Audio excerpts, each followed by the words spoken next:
Hi, welcome back guys. Today we're talking about how to export workspace data on Slack.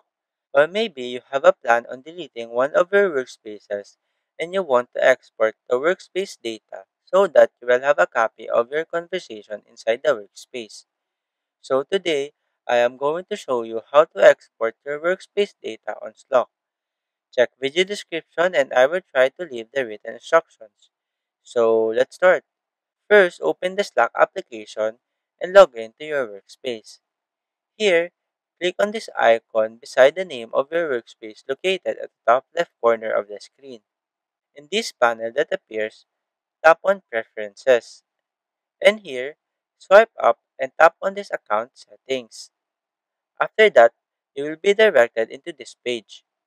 Here, swipe up and under the Activate Account section, tap on this Delete the Workspace. After that, tap on these three lines at the top left, and in this panel, select Settings and Permissions. In this page, swipe up and under this Delete Workspace section, tap on this Exporting your data. Here, you can choose the export date range by tapping on this drop-down button.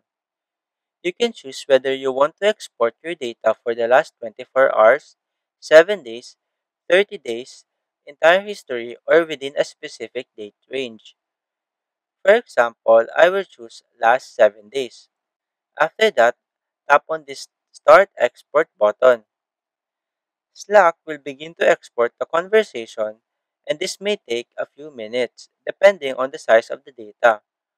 Once the export is complete, a download link will appear in the pop-up window.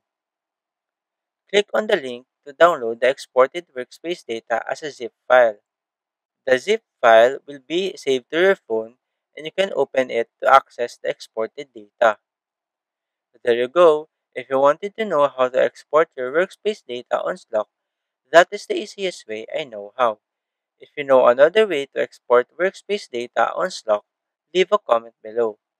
Also, be sure to subscribe for more videos.